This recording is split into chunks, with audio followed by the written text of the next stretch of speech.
studies, been able to transform what we do, and been able to successfully move and accommodate the demand for patients, the demand for services that we're seeing.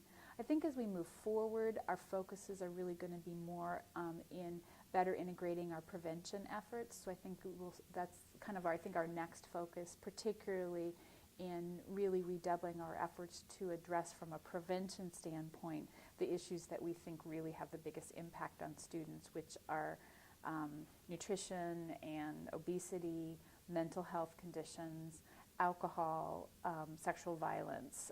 And so those are the areas that we're going to be focusing on from a prevention standpoint. Well, thank you, Dr. Van Orman. Thank you for joining us today. Be sure to check out UWellness at uwellness.journalism.wisc.edu to learn more about the health and wellness of the University of Wisconsin-Madison campus community. An increase in crisis appointments over the previous year.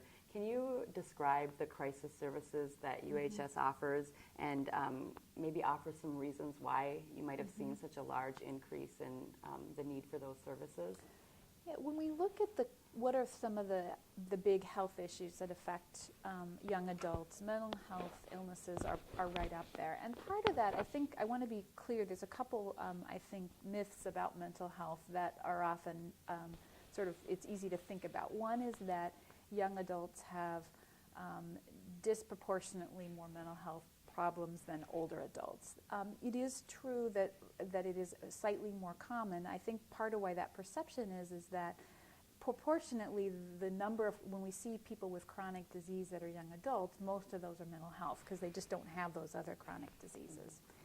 The other thing is that mental health illnesses really are incident during this time, this age group, which means this is when people develop, for many times for the first time, a diagnosis of depression or anxiety or bipolar. So this is when it sort of shows up. So certainly some things show up younger, some things show up later, but for many people this is really the age group. So one of the challenges of providing mental health services on campus is we certainly see a lot of students who come to campus with illnesses already, with diagnoses already, but we also see a lot of students who this is the first time they've experienced depression. This is the first time they've experienced an anxiety disorder. So there's a lot, they're sort of trying to figure out what's going on. Their families are figuring out what's going on, and they're in the pressure of the college environment. The other thing I'll say about that is there's also a little bit of a myth that college students have more of these illnesses than other young adults. That's actually not true. Suicide rates, for example, are lower among college students than they are among young adults who are not in college. But the good part of being on a college campus is there's places where for people to go. We're tracking those rates. We're reaching out to those students. So I think mental health illnesses, suicide gets a lot more attention on college campuses. It doesn't mean it's more common. Okay, so you mentioned depression and anxiety. What other types of mental health issues do you see amongst students here on campus? Depression and anxiety are certainly some of the more common sort of diagnosable mental health conditions we see. We also see certainly a significant number of students with eating disorders, both ones that have been diagnosed before they've come to campus, maybe ones that were inactive and they've had a recurrence on campus, or ones that actually start while they're here. We also see a lot of students who don't have a diagnosis of depression or anxiety, but are experiencing just sort of situational stress. And we think it's very important for us to work with those students as well. Maybe they're experiencing relationship stress, they're working through issues related to a family issue, academic difficulties, and so they need some short-term counseling or resources to try to help work through whatever that is. Really important that they get those services so those things don't interrupt their studies or their progress and don't really put them off track. Okay, and so we are at the end of the semester here on campus, and a lot of kids are working on final projects and looking forward to final exams. So can you offer any suggestions of methods they might use to help cope with the stress and anxiety they feel about these things that are coming up? Well, I think this is certainly for a lot of students a very stressful time. I think that based on where they are in their career, their time on campus too, it can have different levels of stress. For first-year students, sometimes maybe they're still sort of figuring out how to study and how to manage the semester, and so maybe things aren't going as well as they anticipated, and so it's crunch time, and they aren't as prepared as they might have liked to be. For older students, sometimes they're deep in their major and things are much tougher than they were before, or they're also facing external pressures like, oh, I'm also applying to graduate school, or oh, I'm also studying for my MCAT. So it's different depending on where people are on campus.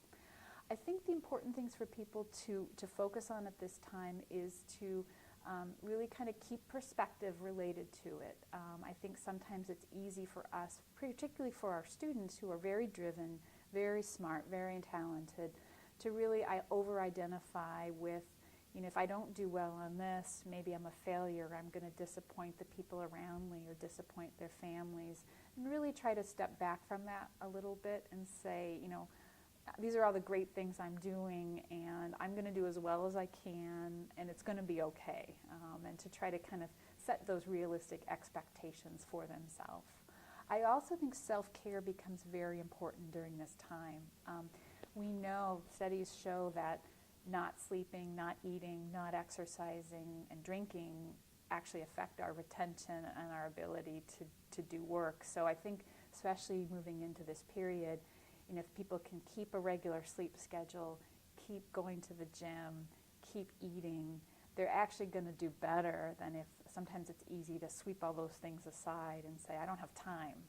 And you actually end up, working less effectively, retaining information less well. So really kind of keeping focus on the self-care aspects, that an hour at the gym probably is more important than an hour studying. Okay. So kind of switching gears, last year there was the concern with H1N1, and I know that UHS worked for a preparedness and response program for that. And H1N1 seems like it wasn't kind of as serious or as widespread as maybe we had expected. But I'm wondering what health issues or health emergencies are you thinking about now and planning for?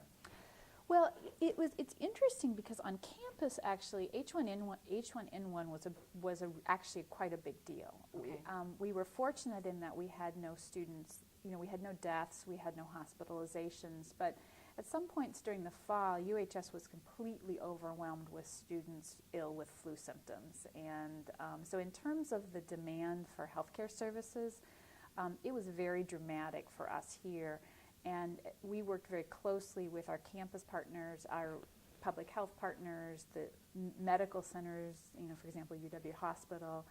And many of those hospitals actually came close to the point where they were about to kind of be over capacity. So I think actually the community did a great job managing it, but it was actually probably a bigger deal than maybe reported. Yeah, or maybe it turned into be. And so I think it's a success story. But a lot of places were actually nearing surge capacity in terms of management of it. Communicable, right now we have no communicable disease outbreak we're monitoring, which is a good thing. Okay, yeah. But one of our roles is as a public health agency, which means that if there is any kind of communicable disease on campus, we're sort of responsible for that. And we deal with them pretty regularly, actually. So, norovirus with gastroenteritis outbreaks is a pretty common thing. We've had several sort of outbreaks on the campus. Can you explain that a little bit for people who aren't familiar with so that? Norovirus is the virus that causes acute vomiting and diarrhea. It is really common.